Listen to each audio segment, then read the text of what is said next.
So linear motion అంటే ఒక దేహం ఒక దిశలో ఒకే దూరాన్ని ఒకే ఒడితో ప్రయాణించాలా. ఆ ప్రయాణపు మార్గం లంబంగా ఉంటే లంబరేఖీ గమనం, వక్రంగా ఉంటే వక్రరేఖీ గమనం, యూనిఫామ్ గా ఉంటే uniform linear motion, non uniform అయితే అసమరేఖీ గమనం అంటాం. ఇది మనం ఒక రేఖీయ గమనానికి సంబంధించినటువంటి విభజన అన్నమాట. తర్వాత రెండవది కోణీయ గమనం, angular motion. Angular motion and కోణీయ గమనం. కోణీయ గమనంలో ఉన్నటువంటి ఫన్ ఏంటంటే ఒక దేహంలోనే ఒక దేహ భాగం స్థిరంగా ఉంటుంది, మిగతా దేహ భాగాలతో పోల్చుకుంటే ఆ దేహ భాగం చుట్టూ మిగతా అన్ని తిరుగుతాయి. ఇది అంటే యాక్సిస్ ఆఫ్ రొటేషన్. ఇందులో if all parts of the body, ఇది కూడా అలాగే ఉంటుంది condition, all parts of the body move through the same angle, same direction and at the same time. ఇందులో ఏ దేహం అయితే ఒకే కోణంలో ఒకే దిశలో ఒకే కాలంలో ఒక బిందువు నుండి ఇంకొక బిందువుకి వెళ్తుందో సర్కులర్ ప్యాషన్ లో, దాన్ని మనం కోణీయ గమనము అంటాం. సో లీనియర్ మోషన్ కు కోణీయ గమనానికి తేడా, లీనియర్ మోషన్ లో ఒకే దిశలో ఒకే దూరాన్ని ఒకే ఒడితో, ఇక్కడ యాంగులర్ మోషన్ లో ఒక దేహం యొక్క దేహ భాగాలన్నీ కూడా ఒకే కోణముతో ఒకే దిశలో, దాంట్లో దిశ ఉంది దీంట్లో దిశ ఉంది, దాంట్లో డిస్టెన్స్ ఉంది ఇందులో యాంగిల్ ఉంది, అట్ ద సేమ్ టైం తో వెళ్తూ ఉంటుంది. సో ఇక్కడ టైం అండ్ డిస్టెన్స్ తీసుకుంటే స్పీడ్ అనొచ్చు కదా. Speed is shortest, this the quickest movement of a body from one point to another point and that can be calculated by the distance covered and time taken. So ఇక్కడ distance and time అంటేనే మనకు గుర్తు రావాల్సింది indirect గా speed అని గుర్తు రావాలి. So ఇక్కడ దేహంలోని దేహ భాగాలన్నీ ఒకే కోణంలో ఒకే దిశలో ఒకే సమయంలో ప్రయాణిస్తే ఆ ప్రయాణించినటువంటి ఆ యొక్క గమనాన్ని కోణీయ గమనము అని అంటాము. అంటే కోణీయ గమనం ఎప్పుడు కూడా ఒక వృత్తాకార మార్గంలో జరుగుతూ ఉంటుంది. ఈ వృత్తాకార మార్గంలో ఎప్పుడైతే వస్తువు ప్రయాణిస్తుందో, ఒక దేహం ప్రయాణిస్తుందో, మన మెకానికల్ పర్సెప్షన్ లో మనం చూసినప్పుడు తప్పకుండా దానికి ఒక స్థిర బిందువు ఉంటుంది అని మనం ఊహించుకోవాలి. అది మనకు కనిపించవచ్చు కనిపించకపోవచ్చు. మనం సమ్మర్ సాల్ట్ వేసామనుకోండి, సోమర్ సాల్ట్ వేసినప్పుడు బాడీ మాత్రం తన చుట్టూ తను తిరుగుతూ ఉంటుంది. అయితే ఎక్కడో ఒక ఊహాజనితమైనటువంటి అక్షం అక్కడ ఉంటుంది. అక్షం లేకుండా మెకానికల్ సెన్స్ లో ఒక మెకానిస్ట్ ఒక దేహం తన ఒక స్థిర బిందువు చుట్టూ తిరుగుతుందని అనుకోడు. అయితే అది మనం ఎంపిరికల్ ఎవిడెన్సెస్ మనం చూపించలేం. అది ఎక్కడుంది, అది దేహం మధ్యలో పోతా ఉందా అక్షము, దేహానికి బయట ఉందా అని మనం చెప్పలేం. సో దాన్ని మనం ఊహించాల్సిందే. You have to imagine the axis which is going to help the body to move around it. అది మనం మెకానికల్ పర్సెప్షన్ లో నమ్మినట్లయితే చూసినట్లయితే ఓహో ప్రతి ఒక్క వస్తువు ఏదైతే వృత్తాకార మార్గంలో ప్రయాణిస్తుందో ఆ వృత్తాకార మార్గంలో ప్రయాణించే వస్తువుకు ఆధారభూతమైనటువంటిది యాక్సిస్, అక్షము, ఇరుసు. అయితే ఈ ఇరుసు దేహం గుండా పోవచ్చు, దేహానికి బయట కూడా పోవచ్చు. అదే ఇక్కడ చెప్తున్నాడు. Angular motion takes place along A circular path about some line, but this line may pass through the body or may not pass through the body itself, which is known as an axis of rotation. దీని ఇరుసు అని అంటాం. అంటే ఇరుసుకు సహాయంతో ఒక స్థిర బిందువు చుట్టూ ఒక వస్తువు యొక్క దేహం అంతా కూడా తిరుగుతూ ఉంటుంది. అలా తిరిగితే ఎలా తిరుగుతుంది? అది ఒకే యాంగిల్లో తిరగాల, అది ఒకే దిశలో. దిశలు రెండే కదా ఉంటాయి, ఒకటి సవ్య దిశ అపసవ్య దిశ, clockwise anticlockwise, అది ఏ దిశ అయినా కావచ్చును. అలాగే సేమ్ టైంలో దేహ భాగాలన్నీ ప్రయాణించాలి. అలా ప్రయాణిస్తే ఆ ప్రయాణాన్ని మనం కోణీయ గమనం కోణీయ గమనం అని అంటాం. సో ఈ కోణీయ గమనానికి ఆధారభూతమైంది ఏంటి అంటే మనకు యాక్సిస్ ఆఫ్ రొటేషన్ ఉంటుంది. This is the chief difference between linear motion and angular motion. Angular motion కు తర్వాత రేఖీ గమనానికి కోణీయ గమనానికి ముఖ్యమైన వ్యత్యాసం ఏమిటి అని అంటే ఇది అనమాట. రేఖీ గమనంలో దేహంలోని దేహ భాగాలన్నీ కూడా దూరాన్ని ప్రయాణిస్తాయి. అయితే యాంగులర్ మోషన్ లో మాత్రం ఎనీ కొర్రీ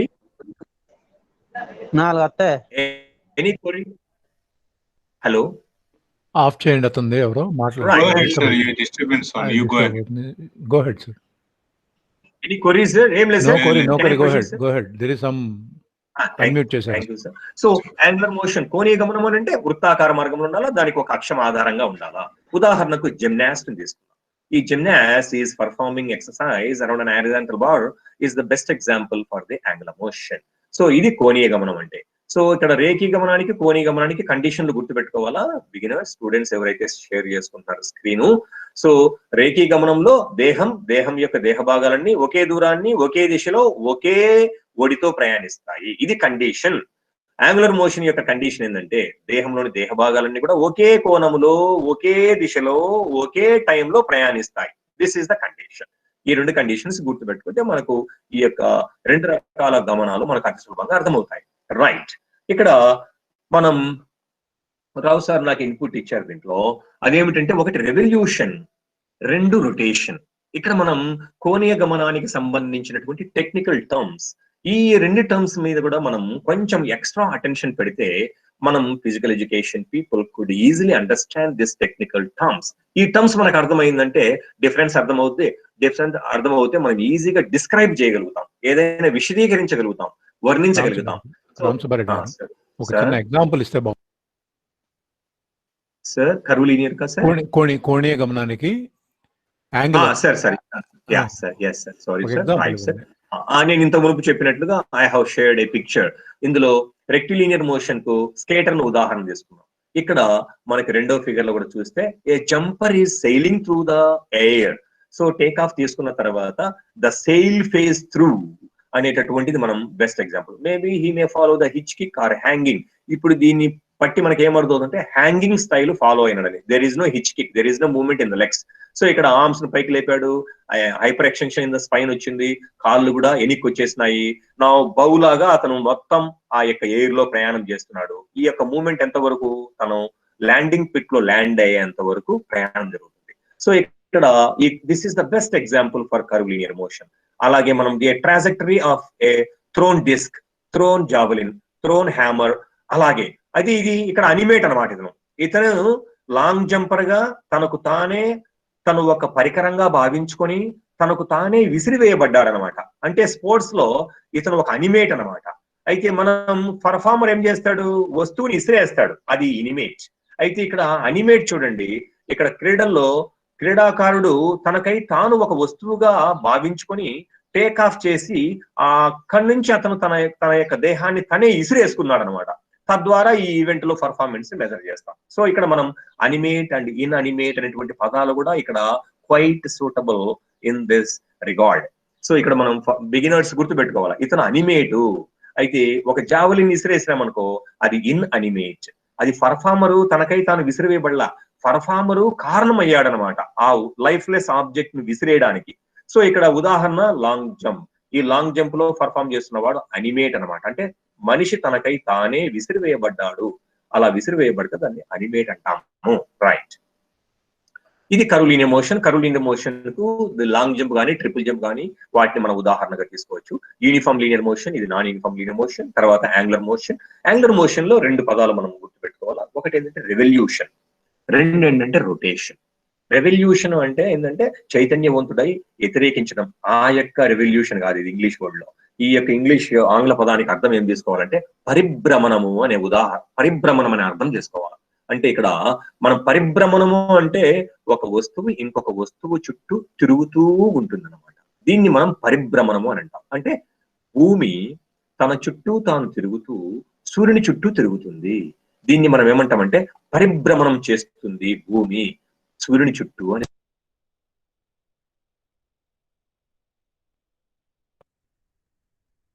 హలో సార్, మ్యూట్ లోకి వెళ్ళారు సార్. ఓకే, రామసుబ్బారెడ్డి గారు మీరు మ్యూట్ లోకి వెళ్ళారు, కొంచెం చూసుకోండి, అన్మ్యూట్ చేసుకోండి.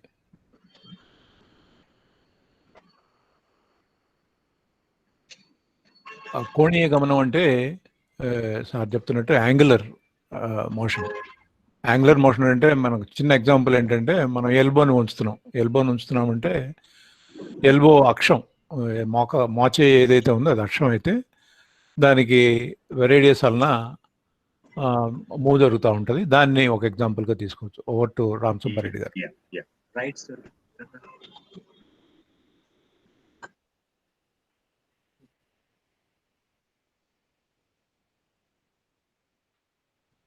Yes sir, thank you sir, thank you sir. Revolution అంటే పరిభ్రమణము. రెండవది రొటేషన్. రొటేషన్ అంటే తన చుట్టూ తిరుక్కోవడం, అంటే ఒక స్థిర బిందువు చుట్టూ తిరుక్కోవడం. సో ఇక్కడ a body is turning around a fixed point, then the body is said to be in rotation. అంటే ఇది ఒక అక్షం చుట్టూ తిరిగితే దాన్ని రొటేషన్ అంటాం. గమనం అంటే ఈ యొక్క కోణీయ గమనం అని అంటాం. రెవల్యూషన్ అంటే పరిభ్రమణం అనమాట. అంటే ఏ విధంగా భూమి తన చుట్టూ తాను తిరుక్కుంటే రొటేషన్ అవుతుంది. అయితే భూమి తన చుట్టూ తాను తిరుక్కుంటూ సూర్యుని చుట్టూ తిరుగుతుంది. ఇది సర్కులర్ పాత్ అనే కంటే ఎలిప్టికల్ పాత్ అనే అనొచ్చు.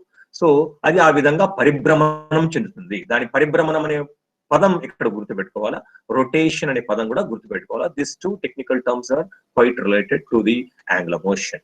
రైట్, ఇక్కడ రెవల్యూషన్ కు ఉదాహరణ ఇచ్చినాం అనమాట. సో ఇక్కడ భూమి తన చుట్టూ తాను తిరుక్కుంటూ సూర్యుని చుట్టూ తిరుగుతుంది. అయితే ఇది ఓవెల్ అని అనుకుంటాం కానీ ఎలిప్టికల్ పాత్ అనమాట. ఇది రెవల్యూషన్ కు, పరిభ్రమణానికి ఉదాహరణ. తర్వాత rotation, a dancer is pivoting around himself, around herself. ఇక్కడ గ్లోబ్ తన చుట్టూ తను తిరుగుతుంది. ఇక్కడ విండ్ మిల్ ఒక అక్షాన్ని ఆధారంగా చేసుకొని తన చుట్టూ తానే తిరుగుతుంది, అక్షం చుట్టూ తిరుగుతుంది. దీన్ని మనం రొటేషన్ కు example. Right, let us get on to the general motion, which is one of the most important motion in sports, where everybody experience only the general motion in the form of general motion. So ఇక్కడ మన దేహం యొక్క కదలికలన్నీ కూడా సాధారణ గమనానికి మాత్రమే సంబంధించినవి. మనం స్వచ్ఛమైనటువంటి రేఖీ గమనం కానీ, స్వచ్ఛమైనటువంటి కోణీయ గమనం కానీ మనం చూడడం చాలా అరుదు. అది మనం పర్సెప్షన్ తో చూడాలని మనం ఇంతకుముందు అనుకున్నాం. సో జనరల్ మోషన్ అనేది ఏంటంటే ఈ కాంబినేషన్ ఆఫ్ టూ మోషన్స్. ఏ కదలిక తీసుకున్నా కూడా మన దేహంలో ఎక్కువగా sports related, performance related movements ని మనం తీసుకున్నట్టయితే, ఆ ఎగ్జిక్యూషన్ ని మనం గమనించినట్లయితే యాజ్ అబ్జర్వర్ గా ప్రతి గమనంలోనూ కూడా ఈ రెండు ఉంటాయి. అంటే తప్పకుండా ఈ రెండు గమనాల ఫలితంగా దేహం ముందుకు పోవడం జరుగుతూ ఉంటుంది. సో అందువల్లే మన యొక్క గమనాలన్నీ కూడా, మనం చేసినటువంటి గమనాలన్నీ కూడా సాధారణ గమనానికి సంబంధించినవి. ఎందుకు సాధారణ గమనం అంటున్నాం అంటే ఇవి రెండు కలిసిపోయి ఉంటాయి కాబట్టి దానికి ఇంకొక పేరు కాకుండా this is the combination of linear motion and angular motion. దీనికి ఉదాహరణ ఏంటంటే cyclist is the classical example. Let us look at the cyclist. ఇక్కడ ఒకసారి సైక్లిస్ట్ ను మర్చిపోదాం. వేలోడ్రమ్ లో మూవ్ అవుతున్నాడు ఇతను మర్చిపోదాం, కేవలం సైకిల్ ను మాత్రమే తీసుకుందాం. ఇక్కడ సైకిల్ యొక్క హ్యాండిల్, సైకిల్ బార్ ఇవంతా కూడా లీనియర్ మోషన్ లో పోతున్నాయి అన్నమాట. దేని ఫలితంగా? ఆ చక్రాలు ఒక అక్షం చుట్టూ వేగంగా తిరగడం వల్ల. అంటే ఇక్కడ the cycle skeleton is moving in a linear motion as a direct result of the angular motion of the wheels. ముందు మరియు వెనక ఉన్నటువంటి రెండు చక్రాల యొక్క కోణీయ గమన ఫలితంగా ఆ సైకిల్ యొక్క స్కెలిటన్ అంతా కూడా మనకు రేఖీయ గమనంలో ప్రయాణిస్తుంది. మనం ఇప్పుడు సైకిల్ ను మొత్తం ఒక బాడీగా మనం గమనించినట్లయితే, అయితే దేహం యొక్క ఈ యొక్క సైకిల్ యొక్క స్కెలిటన్ ఏమో దేంట్లో పోతా ఉంది? రేఖీయ గమనంలో పోతా ఉంది. ఆ సైకిల్ కి అనుబంధంగా ఉన్నటువంటి రెండు చక్రాలేమో కోణీయ గమనంలో ప్రయాణిస్తున్నాయి. అంతే ఈ ఉదాహరణలో ఒక దేహం అనేటటువంటి సైకిల్ అనే బాడీ ఏ విధంగా ప్రయాణిస్తుందయ్యా దూరాన్ని అంటే, అది కొన్ని భాగాలేమో రేఖీ గమనంలో, కొన్ని భాగాలేమో కోణీయ గమనంలో. ఈ కోణీయ గమనంలో ప్రయాణిస్తున్నటువంటి ఈ ఫలితంగా మొత్తం సైకిల్ అంతా కూడా ఒక బిందువు నుంచి ఇంకొక బిందువుకి వెళ్తుంది. ఇప్పుడు మనం ఒక సైక్లిస్ట్ ను మనం ఒక అబ్జర్వర్ గా మొత్తం ఒక ఫ్రేమ్ లో ఫిక్స్ చేసుకున్నాం.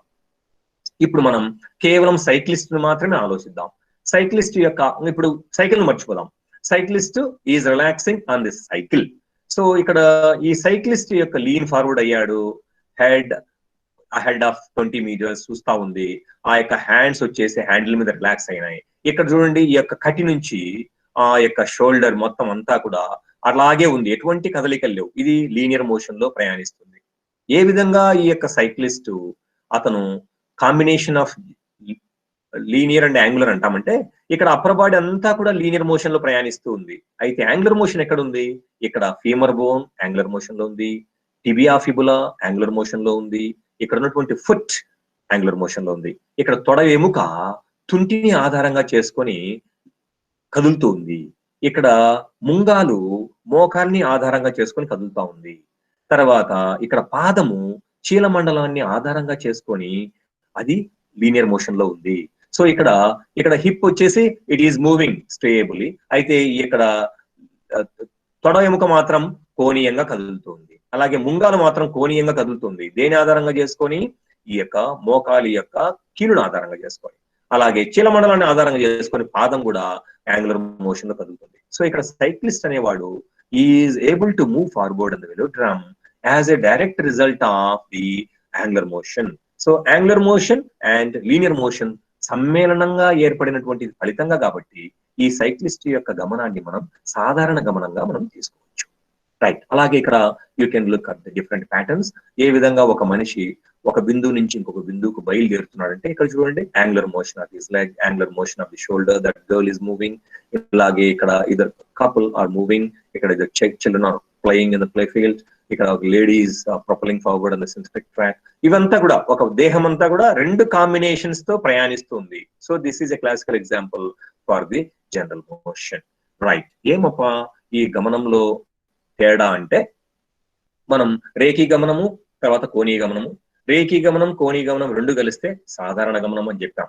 అయితే ఇక్కడ మనం బిగినర్స్ ముఖ్యంగా ఈ రెండింటి మధ్య గల అతి ముఖ్యమైన వ్యత్యాసం ఏమని మనం ఆలోచించినప్పుడు, కోణీయ గమనానికి మరియు రేఖీ గమనానికి. రేఖీ గమనంలో ఏం జరుగుతుంది ఇంత ముందు చెప్పినట్లుగా అంటే, రేఖీ గమనంలో దేహం యొక్క దేహ భాగాలన్నీ కూడా ఒక బిందువు నుంచి ఇంకొక బిందువుకు ఒకేసారి అంటే సైమల్టేనియస్లీ టుగెదర్, కాలు ముందు చెయ్యి వెనక, ముండెం ముందు ముండెం తర్వాత కాళ్ళు వెనక అట్లా ప్రయాణించదు. దేహంలో ఉండే అన్ని పార్టికల్స్ అన్ని కూడా simultaneously together they will move from one location to another location. So ఇక్కడ దేహ భాగాలన్నీ కూడా ట్రాన్స్పోర్ట్ అయిపోయాయి. నేను ఫిక్స్ చేసుకున్న ఫ్రేమ్ లో నుంచి అది వెళ్ళిపోయింది అనమాట. సో ఇక్కడ అది యాంగులర్ మోషన్ అలా కాదు. యాంగులర్ మోషన్ లో దేహంలో అనేక భాగాలు ఉంటాయి. అందులో ఒక దేహ భాగం మాత్రం స్థిమితంగా ఉంటూ అంటే నిశ్చలంగా ఉంటూ మిగతా భాగాలతో పోల్చుకుంటే స్థిమితంగా ఉంటుంది. ఉదాహరణకు నేను పివోట్ చేస్తున్నాను అనుకో, పివోట్ చేసేటప్పుడు ఇక్కడ మనం ఒకసారి ఒక డాన్సర్ ను చూద్దాం. ఈ డాన్సర్ ఏం చేస్తాను చూడండి, ఈ డాన్స్ ఒక లెగ్ మీద తను చుట్టూ తిరుగుతూ ఉంది అనమాట. అంటే ఇక్కడ ఈ యొక్క లెగ్ మాత్రం మిగతా దేహ భాగాలతో పోల్చుకుంటే యాక్సిస్ గా ఉంది. It remain fixed and whereas other parts of the body is moving around that pivoting leg.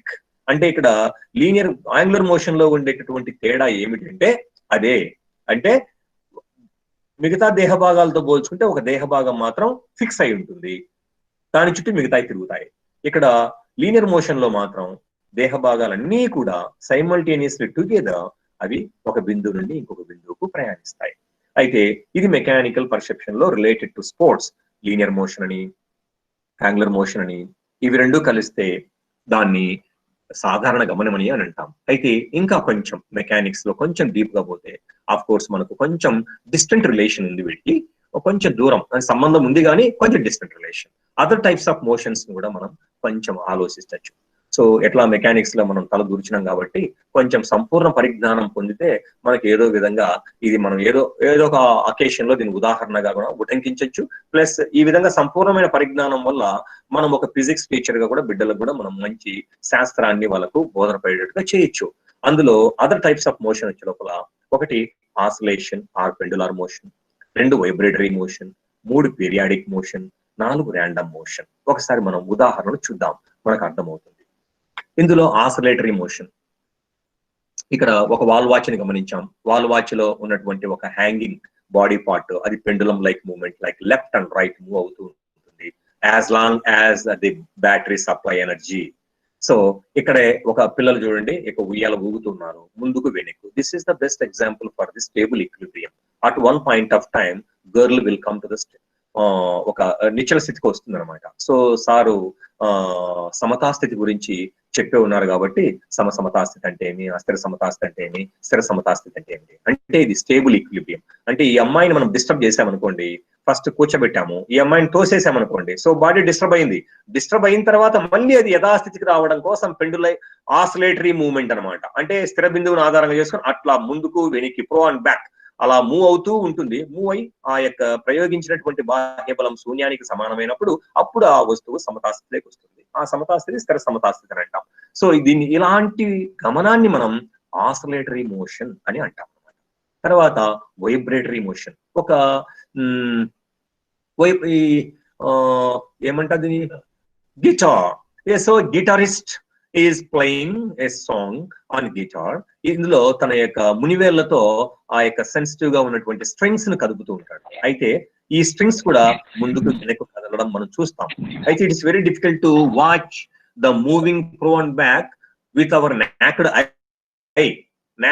అయితే క్షుణ్ణంగా కింద చూసినట్లయితే ఆ యొక్క స్ట్రింగ్ కూడా ముందుకు వెనక్కి కదులుతూ ఉంటుంది. దీన్ని మనం ఈ యొక్క గిటార్ మనకు directly related, it is not directly related to a sport. అయితే దీన్ని మనం ఒకసారి ఆర్చరీకి అప్లై చేసుకున్నట్లయితే, ఒక ఆర్చర్ ఆ బౌను బాగా ఫుల్లీ డ్రాన్ బౌ అంటే బాగా లాగిబడినటువంటి స్ట్రింగ్ లాగబడినటువంటి ఒక బౌను గమనించినట్లయితే, ఎప్పుడైతే ఆరోను వదులుతాడో స్ట్రింగ్ మళ్ళా ఎనికి వెళ్తుంది, బౌ నార్మల్ కండిషన్ లోకి వస్తుంది. అప్పుడు ఆ సమయంలో ఆ యొక్క బౌ యొక్క స్ట్రింగ్ కూడా ఈ యొక్క వైబ్రేటరీ మోషన్ లో గురి అవుతుంది. ఆ యొక్క గమనాన్ని అంటే ముందుకు వెనుక స్ట్రింగ్ కదులుతూ ఉండడం మనం గమనిస్తాం. దాన్ని మనం వైబ్రేటరీ మోషన్ కు ఉదాహరణ తీసుకోవచ్చు. అయితే Rao sir has taken it as an example.